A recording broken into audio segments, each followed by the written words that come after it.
매년 부처님 오신 날, 전국의 사찰엔 수많은 사람들이 모여듭니다. 부처님의 탄생을 축하하며 연등을 달고 예불을 올린 후, 사람들은 자연스럽게 공양간으로 발길을 옮깁니다. 김이 모락모락 나는 국, 뜨끈한 밥, 소박하지만 정갈한 반찬. 누구나 받을 수 있습니다. 아무 대가도 치르지 않습니다. 그러나 그 밥은 절대 공짜가 아닙니다. 큰 솥 안에서 밥이 지어지고 자원봉사자들은 이른 새벽부터 재료를 손질합니다. 고기를 쓰지 않고도 깊은 맛을 내기 위해 손이 많이 가는 재료들. 이 모든 것이 정성입니다. 이 밥은 누군가의 봉사로 만들어지고 누군가의 시주로 마련됩니다. 그리고 그것은 자비라는 이름으로 나누어집니다. 이 공양은 그냥 나누는 게 아닙니다. 우리가 베푸는 것이 아니라 오히려 수행입니다. 받는 분들도 함께하는 분들도 부처님 앞에서 한 존재로 만나는 거지요. 불교에서는 공양이란 단어를 사용합니다. 밥을 준다가 아니라 밥을 공양 드린다는 표현입니다. 이것은 곧 존중이며 예경이며 수행의 일환입니다. 밥을 받기 전 잠시 합장을 하는 이도 있고 말없이 식판을 받는 이도 있습니다. 공양간에서 받는 한 끼는 돈으로 살 수 있는 식사가 아니라 모두가 평등하게 나누는 마음의 음식입니다. 그 안에는 수행자의 정진, 신도의 보시, 자원봉사자의 땀, 그리고 모두가 부처라는 불교의 가르침이 담겨 있습니다. 절밥은 결코 값없는 밥이 아닙니다. 그 밥 한 그릇은 자비를 실천하려는 수많은 사람들의 마음이 담긴 아주 귀한 공양입니다. 그러니 절밥을 먹을 때는 잠시 손을 모아 그 마음을 생각해 보세요. 그 한 끼는 누구에게나 열려 있지만 결코 아무렇게나 만들어진 밥이 아닙니다. 절밥은 부처님의 마음으로 지은 밥입니다. 불교에서 말하는 공양은 단순히 밥을 드리는 행위나 음식을 제공하는 것을 넘어 존경과 정성을 다해 바치는 행위 전체를 의미합니다. 우리는 부처님, 스승, 스님 또는 수행자뿐만 아니라 넓게는 모든 생명에게 예경의 마음으로 베푸는 것입니다. 즉, 존중의 마음으로 바치고 돌보는 행위입니다. 불공양, 부처님께 꽃, 향, 등, 음식 등을 올리는 것. 단순한 제사가 아니라 부처님에 대한 감사와 수행의 다짐을 담은 예경 행위입니다. 승공양, 스님이나 수행자에게 음식이나 필요한 물품을 바치는 것. 불교 공동체 승가를 유지하고 수행자들이 깨달음을 이루는데 보탬이 되도록 돕는 보시입니다. 법공양, 최고의 공양이라 여겨지며 진리를 전하고 수행하고 가르침을 실천하는 것. 몸과 마음의 실천으로 이루어지는 공양으로 가장 깊은 의미를 지닙니다. 사부대중 공양, 현대의 절에서는 일반 신자나 외부인, 노숙인, 나그네에게까지 공양을 베풉니다. 이는 불교의 자비 정신인 무차별 보시를 실천하는 형태입니다. 왜 공양이 중요한가? 수행자에게는 생존을 위한 최소한의 보시. 불교 전통에서 스님은 생계를 위해 노동하지 않고 오직 수행에 전념하며 신도들의 공양으로 생계를 잇습니다. 보시자는 공덕을 쌓고 마음을 다스리는 수행을 함. 공양은 단순한 기부가 아니라 탐욕과 인색함을 줄이고 나눔을 실천하는 자기 수련입니다. 모두가 부처라는 믿음의 실천.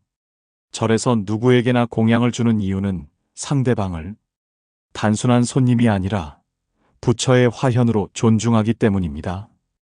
공양은 단순한 나눔이 아니라 존재에 대한 존중, 삶에 대한 감사, 깨달음을 향한 실천의 출발점입니다. 절밥 한 그릇도 그 자체가 공양이고 수행이며 깊은 자비의 표현인 셈이지요. 절밥을 먹을 때의 마음가짐은 단순히 밥을 먹는다는 행위에서 벗어나 수행의 일부로서의 태도를 지니는 것이 중요합니다. 불교에서는 식사조차도 수행의 한 방식이기 때문에 절밥을 대하는 자세에는 감사, 자각, 절제, 그리고 존중이 담겨야 합니다. 절에서 공양을 받을 때 혹은 절밥을 먹을 때 가져야 할 마음가짐입니다. 이 한 그릇의 밥은 누군가의 시주와 봉사, 정성, 노고가 모여 만들어진 것. 스스로 요리하지 않았더라도 그 노고에 대해 고개 숙이는 마음을 품어야 합니다. 불교에서는 보시받는 것도 수행이라 여기므로 겸손과 고마움을 품고 받는 자세가 중요합니다. 이 밥은 나 혼자만의 것이 아니며 모두의 자비로 이루어진 것이다. 절밥은 포식이 아닌 공양입니다. 즉, 배부르기 위한 식사가 아니라 육신을 유지하기 위한 최소한의 양을 감사히 받아들이는 것입니다. 음식을 남기지 않고 지나치게 욕심내지 않으며 자기 몸과 마음에 알맞게 먹는 태도가 중요합니다. 몸을 살리되 마음을 흐리지 않도록 먹는다. 공양간에서는 신분, 나이, 지위, 배경을 가리지 않습니다. 옆자리의 사람이 누구든지 같은 생명으로, 같은 마음으로 대하는 마음가짐이 중요합니다. 모두가 부처다. 함께 먹는 이 또한 나와 다르지 않다. 절에서는 식사 시간도 정진의 일부입니다. 말을 줄이고 음식 하나하나에 집중하며 몸과 마음이 먹는다는 감각을 자각해야 합니다. 이를 관공양이라고도 하며 눈, 코, 입, 마음이 함께 깨어있는 식사입니다. 이 음식이 내 마음을 따라 들어오듯 마음 또한 이 음식과 하나 되어야 한다. 공양을 받은 만큼 그 은혜를 실천으로 되돌리는 것이 중요합니다. 좋은 마음으로 살아가기, 남을 도와주기, 나눔을 실천하기 등 그 어느 것도 공양의 연장입니다. 이 한 끼의 은혜를 헛되이 하지 않겠습니다. 절밥은 먹는 순간까지도 수행이며 나누는 삶의 실천입니다. 그래서 절밥은 공짜 밥이 아니라 부처의 마음을 담은 밥이라 말할 수 있는 것이죠.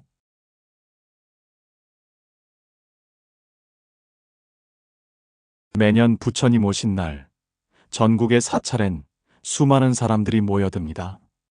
부처님의 탄생을 축하하며 연등을 달고 예불을 올린 후 사람들은 자연스럽게 공양간으로 발길을 옮깁니다. 김이 모락모락 나는 국, 뜨끈한 밥, 소박하지만 정갈한 반찬. 누구나 받을 수 있습니다. 아무 대가도 치르지 않습니다. 그러나 그 밥은 절대 공짜가 아닙니다. 큰 솥 안에서 밥이 지어지고 자원봉사자들은 이른 새벽부터 재료를 손질합니다. 고기를 쓰지 않고도 깊은 맛을 내기 위해 손이 많이 가는 재료들. 이 모든 것이 정성입니다. 이 밥은 누군가의 봉사로 만들어지고 누군가의 시주로 마련됩니다. 그리고 그것은 자비라는 이름으로 나누어집니다. 이 공양은 그냥 나누는 게 아닙니다. 우리가 베푸는 것이 아니라 오히려 수행입니다. 받는 분들도 함께하는 분들도 부처님 앞에서 한 존재로 만나는 거지요. 불교에서는 공양이란 단어를 사용합니다. 밥을 준다가 아니라 밥을 공양 드린다는 표현입니다. 이것은 곧 존중이며 예경이며 수행의 일환입니다.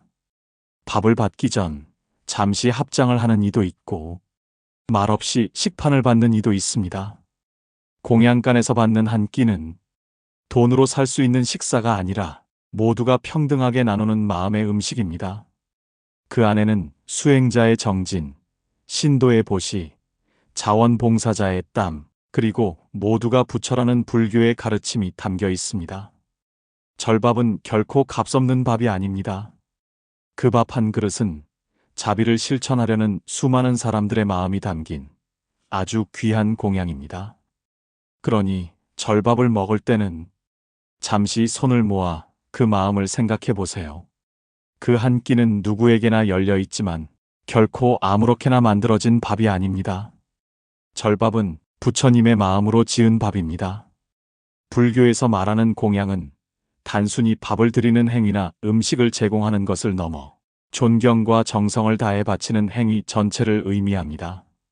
우리는 부처님, 스승, 스님 또는 수행자뿐만 아니라 넓게는 모든 생명에게 예경의 마음으로 베푸는 것입니다. 즉, 존중의 마음으로 바치고 돌보는 행위입니다. 불공양, 부처님께 꽃, 향 등 음식 등을 올리는 것. 단순한 제사가 아니라 부처님에 대한 감사와 수행의 다짐을 담은 예경 행위입니다. 승공양, 스님이나 수행자에게 음식이나 필요한 물품을 바치는 것. 불교 공동체 승가를 유지하고 수행자들이 깨달음을 이루는데 보탬이 되도록 돕는 보시입니다. 법공양, 최고의 공양이라 여겨지며 진리를 전하고 수행하고 가르침을 실천하는 것. 몸과 마음의 실천으로 이루어지는 공양으로 가장 깊은 의미를 지닙니다.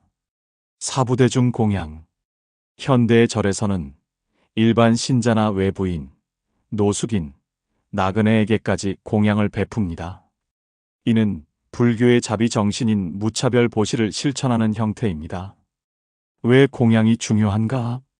수행자에게는 생존을 위한 최소한의 보시. 불교 전통에서 스님은 생계를 위해 노동하지 않고 오직 수행에 전념하며 신도들의 공양으로 생계를 잇습니다. 보시자는 공덕을 쌓고 마음을 다스리는 수행을 함.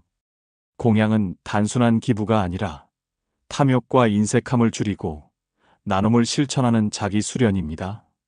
모두가 부처라는 믿음의 실천.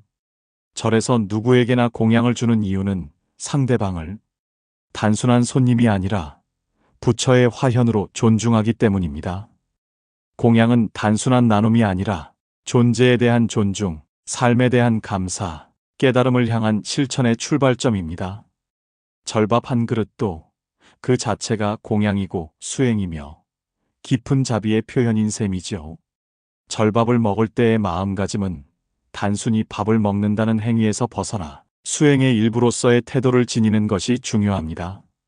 불교에서는 식사조차도 수행의 한 방식이기 때문에 절밥을 대하는 자세에는 감사, 자각, 절제, 그리고 존중이 담겨야 합니다.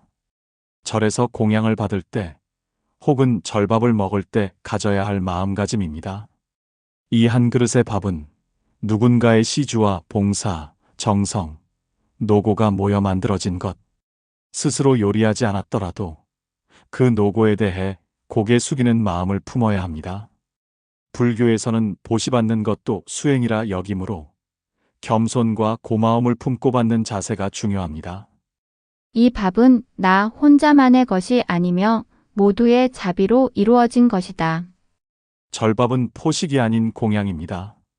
즉, 배부르기 위한 식사가 아니라 육신을 유지하기 위한 최소한의 양을 감사히 받아들이는 것입니다. 음식을 남기지 않고 지나치게 욕심내지 않으며 자기 몸과 마음에 알맞게 먹는 태도가 중요합니다. 몸을 살리되 마음을 흐리지 않도록 먹는다. 공양간에서는 신분, 나이, 지위, 배경을 가리지 않습니다. 옆자리의 사람이 누구든지 같은 생명으로, 같은 마음으로 대하는 마음가짐이 중요합니다. 모두가 부처다. 함께 먹는 이 또한 나와 다르지 않다. 절에서는 식사 시간도 정진의 일부입니다. 말을 줄이고 음식 하나하나에 집중하며 몸과 마음이 먹는다는 감각을 자각해야 합니다. 이를 관공양이라고도 하며 눈, 코, 입, 마음이 함께 깨어있는 식사입니다. 이 음식이 내 마음을 따라 들어오듯 마음 또한 이 음식과 하나 되어야 한다. 공양을 받은 만큼 그 은혜를 실천으로 되돌리는 것이 중요합니다. 좋은 마음으로 살아가기, 남을 도와주기, 나눔을 실천하기 등 그 어느 것도 공양의 연장입니다. 이 한 끼의 은혜를 헛되이 하지 않겠습니다. 절밥은 먹는 순간까지도 수행이며 나누는 삶의 실천입니다. 그래서 절밥은 공짜 밥이 아니라 부처의 마음을 담은 밥이라 말할 수 있는 것이죠.